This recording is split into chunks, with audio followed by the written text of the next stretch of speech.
Hear us, Lord, hear us now, Lord, have mercy.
Bonsoir chers amis téléspectateurs des Canal King Télévision.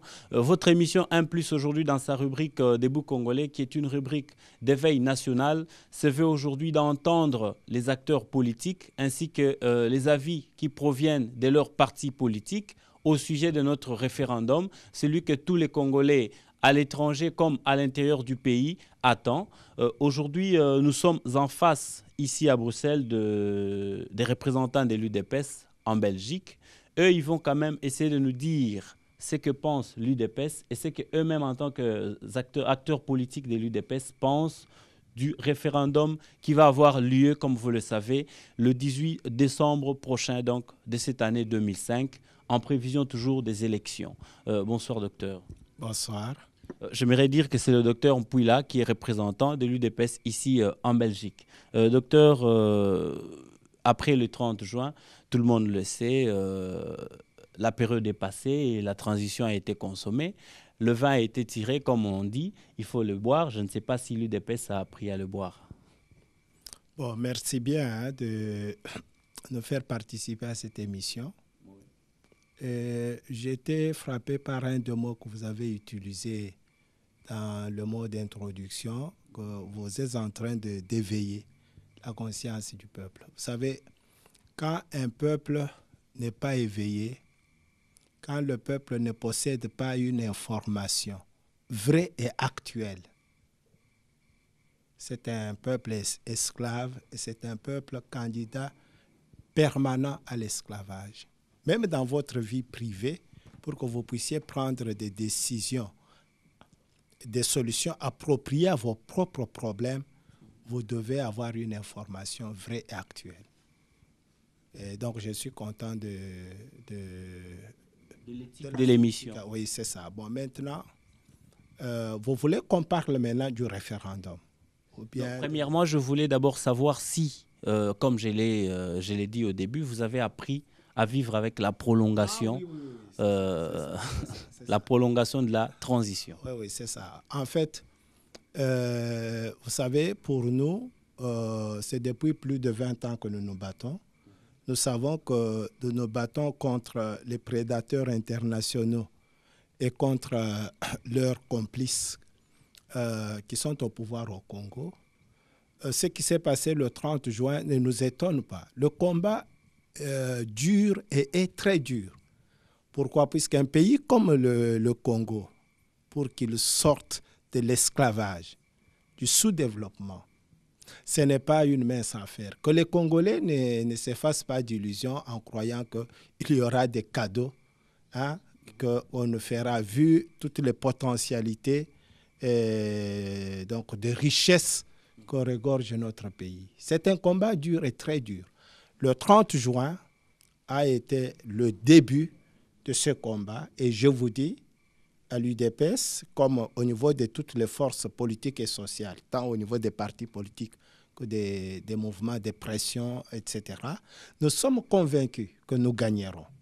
Mais il faut que les Congolais soient tous debout, qu'ils ne comptent pas seulement sur certains et que les autres restent au balcon comme spectateurs. Nous devons nous tous nous battre puisqu'il y va de la survie de notre patrie, il y va de la survie de notre peuple.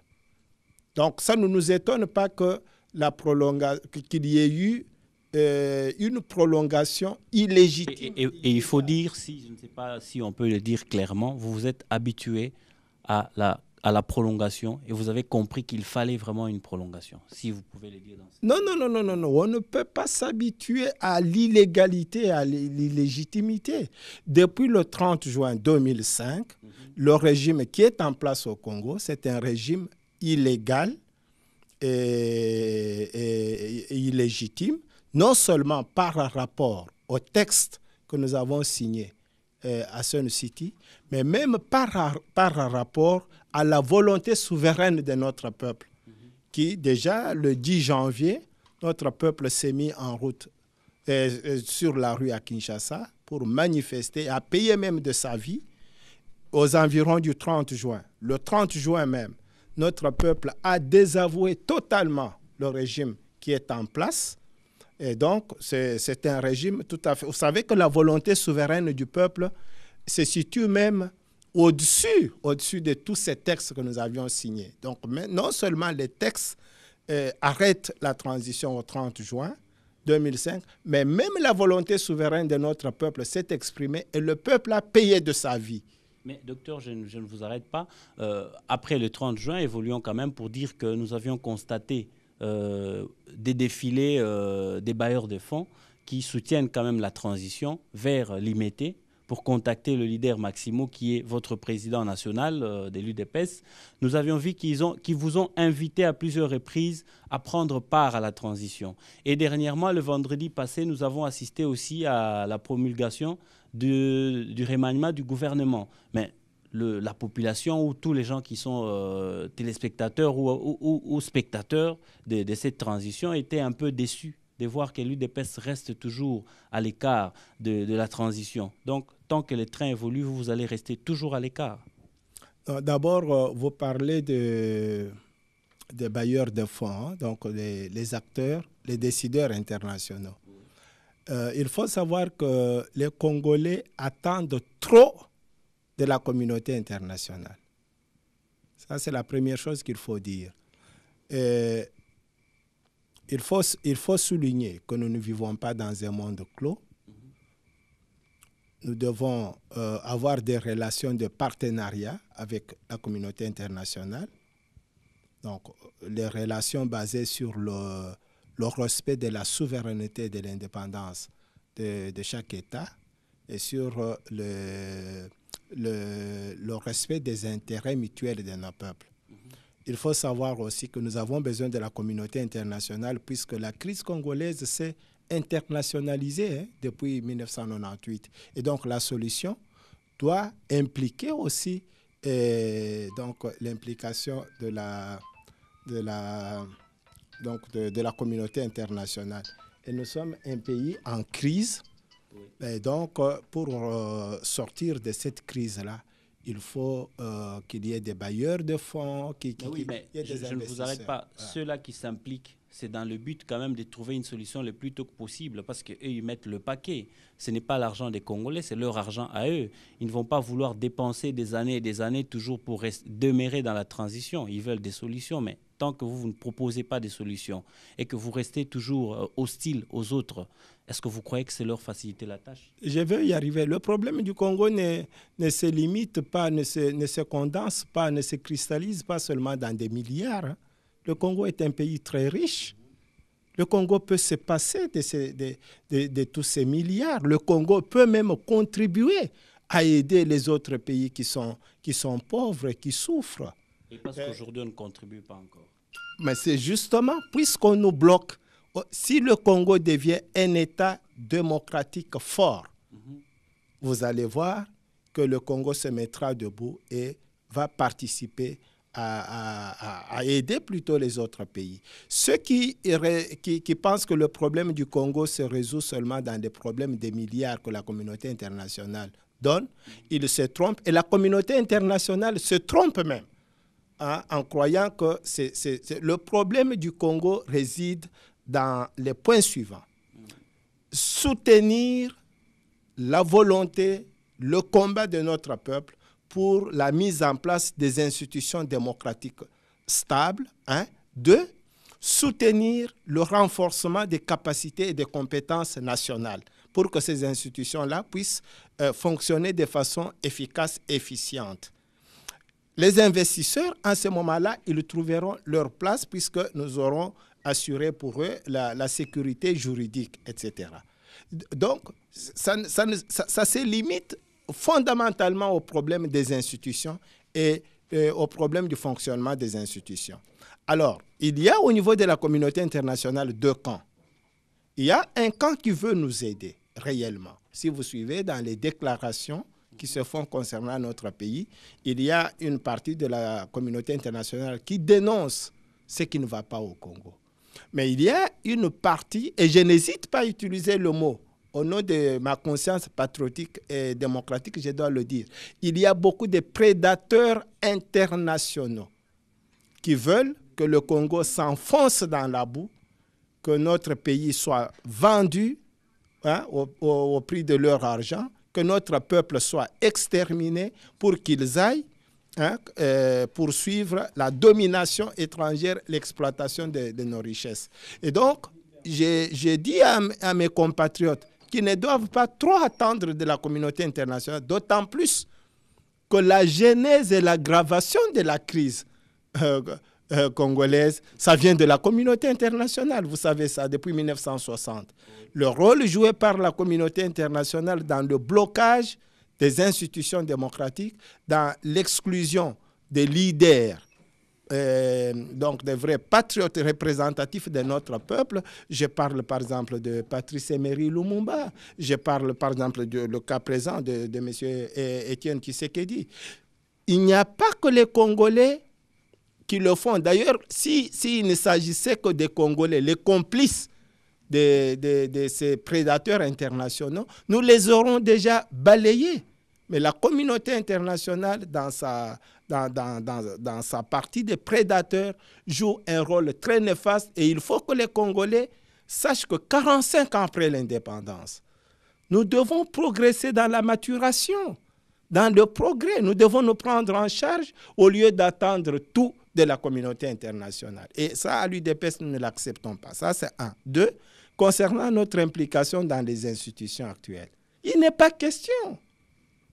Il n'est pas question. Vous savez que depuis le 30 juin 2005, le régime actuel est illégal et illégitime. Nous demandons plutôt qu'il y ait une concertation entre les Congolais pour aboutir à un consensus politique national sur la transition, sur le procès et le processus électoral, hein, et sur l'acceptabilité par tout le monde des résultats donc des élections. C'est ce que nous demandons maintenant. Il n'est pas question d'entrer dans un gouvernement quelconque dirigé par un certain Joseph Kabila. Je cite le nom Joseph Kabila pour que les gens me comprennent. Ça, c'est absolument exclu à l'UDPS. Hein. Il n'est pas question de faire ça. Hein.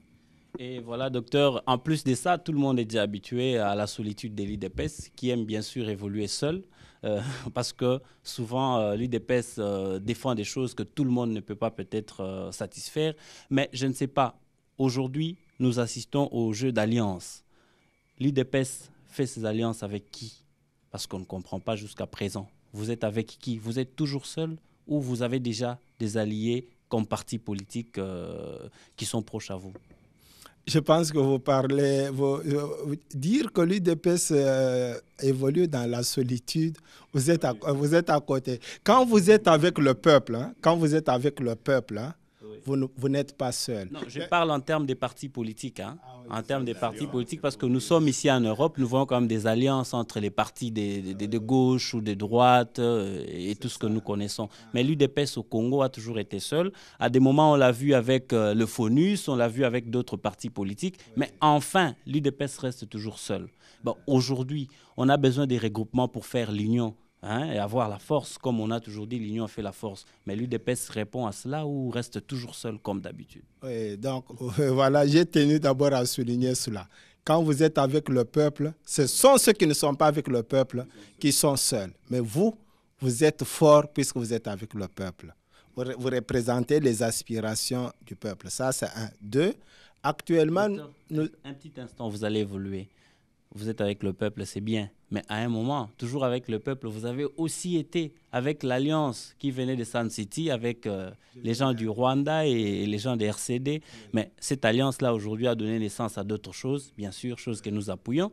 Mais aujourd'hui, maintenant, vous ferez votre alliance avec qui? Je vais y arriver. Voilà la position de l'UDPS. Hein. L'UDPS travaille avec toutes les forces politiques et sociales acquises au changement. Vous avez le cas ici en Belgique. Hein.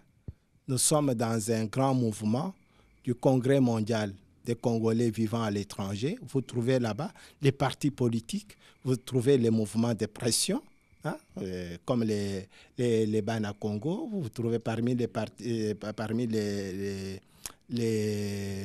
partis politiques, vous avez par exemple l'ULD, l'Union des libéraux pour la démocratie. Nous travaillons dans un ensemble avec toutes ces forces-là. C'est au niveau de l'Europe. Hein. Il y a aussi la Pareco qui a fait sa naissance et je ne sais pas si vous avez appris qu'ils ont un langage bon envers vous. Oui, c'est-à-dire que nous travaillons ensemble, nous soutenons tout Congolais, qu'il soit dans une organisation ou isolé, mais qui travaille sincèrement. J'insiste sur ce mot-là. Qui travaillent sincèrement pour sauver notre patrie et notre peuple. Vous comprenez? Il faut faire très attention à cela. C'est pour ça que jusqu'aux élections, l'UDPS ne va signer aucun pacte avec aucun parti politique. Jusqu'aux élections. Chaque parti politique doit se battre, hein, pour essayer de faire accepter son projet de société au niveau de la société, de notre peuple. C'est seulement suite aux résultats, n'est-ce pas, des résultats qui sortiront des urnes, qu'on pourra voir le poids politique de chaque formation, organisation politique, pour voir avec qui faire une coalition pour diriger le pays. Mais avant les élections, nous souhaitons nous battre ensemble avec toutes les forces. Ici comme au Congo, hein, vous savez que même au Congo, notre parti se bat ensemble avec toutes les forces politiques et sociales acquises au changement, les forces du progrès. Mais nous n'avons pas d'alliance. Pas avant les élections, surtout. Pas avant les élections. Puisque vous avez fait allusion à l'alliance avec le RCD, je vous informe qu'il y a eu des textes. L'UDPS ne travaille pas dans le vide. Il y a eu des textes qui ont, n'est-ce pas, qui ont été signés pour cette alliance. Ça se trouve sur Internet partout. Cette alliance était limitée dans le temps et l'espace et avait son objectif, c'était l'aboutissement heureux du dialogue, donc la signature de l'accord global inclusif, le démarrage de la transition. Dès que ces objectifs ont été obtenus, c'est fini cette alliance-là. Ça n'existe plus. Il n'y a plus d'alliance entre l'UDPS et le RCD. Il n'y a plus d'alliance entre l'UDPS et qui que ce soit. Mais nous considérons tout ce... Entre-temps, j'aimerais vous signaler, docteur, que les alliances d'aujourd'hui, c'est dans le but de conquérir quand même des voix aux élections. Comme vous l'avez dit, l'alliance d'avant, c'était pour faire aboutir les négociations à Sun City et partout où vous avez été. Mais aujourd'hui, on parle d'alliance pour essayer de gagner les élections. Mais à vous entendre parler, c'est comme si l'UDPS est très sûr de lui et que vous évitez de vous réjouir avec les autres peut-être d'une réussite quelconque plus tard. Non, mais ici, regardez ce qui se passe ici. Nous vivons en Europe. Oui.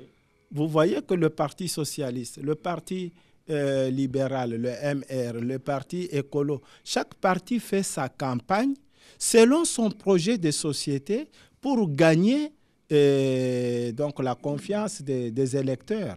Et c'est quand vous allez gagner la conscience des électeurs qu'après les élections seulement, on va voir votre poids politique pour tisser des alliances. Ce n'est pas tellement nécessaire. Hein. Je sais qu'au niveau des Congolais, il y a beaucoup de plateformes, il y a beaucoup de partis politiques fictifs et tout ça. Et ce sont ceux-là surtout qui insistent sur ces alliances et non pas de base. Mais les partis qui ont vraiment leur base préfèrent aller vers le peuple avec leur propre identité, leur propre projet de société pour conquérir la confiance de nos compatriotes. C'est seulement après les élections qu'il y aura cela. Ne croyez pas que l'UDPS, c'est un parti qui veut tout le temps s'isoler, être seul, comme si la solitude était nous arranger. Ce n'est pas ça. C'est le propre du fonctionnement de la démocratie. Hein. Vous devez être sûr de votre projet de société, dans la mesure où ce projet de société consiste à recenser les aspirations du peuple, à les définir, à les hiérarchiser et à les thématiser sous forme d'un projet de société. Si vous êtes sûr que vous représentez réellement les aspirations du peuple, vous êtes sûr, vous n'allez pas chercher des alliances à tout moment avant les élections, non. Voilà, docteur, avant que nous entrons dans l'autre partie de notre entretien, vous n'étiez pas seul sur ces plateaux. Vous aviez un autre membre de l'UDPS ici qui va se présenter et essayer de dire quelque chose sur tout ce qu'on vient de dire. Docteur a dit, moi, je m'appelle Patrick Chocha, je suis combattant de l'UDPS comme docteur et autres. Mais j'allais quand même signaler, souligner à propos de ce que le docteur a dit tout à l'heure. Vous avez dit que il y a les bailleurs internationaux qui allaient vers le leader pour le voir. Oui. Il suffisait seulement d'aller vers lui quand les choses bloquent. Mais il faut aussi l'écouter. Quand il dit quelque chose, il faut l'écouter. Il ne faut pas seulement qu'il y ait des caméras autour du leader pour dire qu'on est allé voir Tshisekedi, mais ce que Tshisekedi dit, vous ne l'écoutez pas. Quand ça s'est passé au niveau de l'Afrique du Sud, quand tu as eu cet accord entre Bemba et le gouvernement, Tshisekedi a pris les devants. Et c'est cette même communauté internationale avait soutenu cet accord. C'est-à-dire, si l'UDPS n'avait pas pris part pour dire il faut que nous rentrons au dialogue intercongolais pour qu'on trouve un accord global inclusif, je crois qu'aujourd'hui, il y aurait un Premier ministre qui s'appellerait Jean-Pierre Mbemba, il y aurait un président qui s'appellerait Jean-Pierre Mbemba. C'est-à-dire, il faut l'écouter, il faut aussi tenir compte aussi du poids de l'UDPS. L'UDPS n'est pas un parti comme tout autre. Il a quand même un poids démographique important dont il faut tenir compte. Il faut seulement pas aller le voir pour prendre des photos, pour dire, écoute, on est allé voir Tshisekedi et on s'arrête là. Et tenant compte de votre poids, bien sûr, comme vous venez d'insister beaucoup plus sur le poids démographique et le poids de la parole, comme vous l'avez toujours, aujourd'hui, si on vous sollicite, c'est parce qu'on a toujours besoin de votre poids au niveau des élections, qui est aujourd'hui le sujet qui fait plaisir et qui fait rêver tous les Congolais, parce que c'est quelque chose qu'on a toujours attendu. Mais si on vous invite, c'est beaucoup plus pour ça. Mais pourquoi vous ne voulez pas satisfaire? On veut bien qu'on nous invite, mais il faut qu'on nous écoute. Il y a quand même des revendications, il y a quand même des préalables. Bon, parce que vous avez l'opportunité. Rappelez-nous un peu tout ce que vous revendiquez. Non, mais il y a le docteur qui a dit tout à l'heure, là, il y a eu quand même certaines conditions au niveau de la direction politique, on avait présenté à ces bailleurs internationaux, notamment pour qu'il y ait un consensus avant ces élections. Parce que selon nous, l'UDPS, la transition avait pris fin le 30 juin et qu'après le 30 juin, il n'y avait plus l'ordre institutionnel issu de Sun City avait cessé. Donc, il fallait que les politiciens se mettent quand même autour d'une table pour voir comment est-ce qu'il fallait continuer avec la transition. On avait dit 2 fois 6 mois la transition, mais ça nous étonne qu'après le 30 juin, les acteurs actuels au pouvoir ont prolongé directement de 12 mois. Ce sont certaines choses où nous ne sommes pas d'accord avec ça. Oui, docteur. Oui. Donc, il y a parmi les préalables, vous avez le mémorandum de l'UDPS qui demande donc 5 points. Parmi ces points, vous avez le réajustement de la transition, puisque pour nous, le mandat qui a été confié au gestionnaire de l'État, ce mandat a pris fin le 30 juin. Donc, vous avez le réajustement de la transition. Vous avez le consensus politique national qui doit le consensus politique national qui doit se faire autour du processus électoral même, hein, et donc et sur l'acceptabilité des élections. Donc la communauté internationale doit lire très attentivement ce mémorandum de l'UDPS qui a été confié à la délégation du Conseil de sécurité. Il n'y a pas que des constats, il y a des propositions. Chaque fois, l'UDPS a posé le constat, le diagnostic, a donné des propositions. Ça, c'est un. 2, ce qu'on constate au niveau de la communauté internationale, c'est tout à fait l'inverse. Et pour cela, nous n'allons pas marcher. Pourquoi? Nous voulons aller aux élections. Si nous nous battons pour la mise en place des institutions démocratiques, c'est puisque nous voulons accéder au pouvoir par la voie démocratique, pas par la guerre, la force ou par défi. Alors, pour y arriver, il faut nécessairement passer par les élections. Puisqu'il y en a qui pensent que l'UDPS a peur des élections ou l'UDPS ne veut pas. Nous voulons que les élections se fassent, mais que ça soit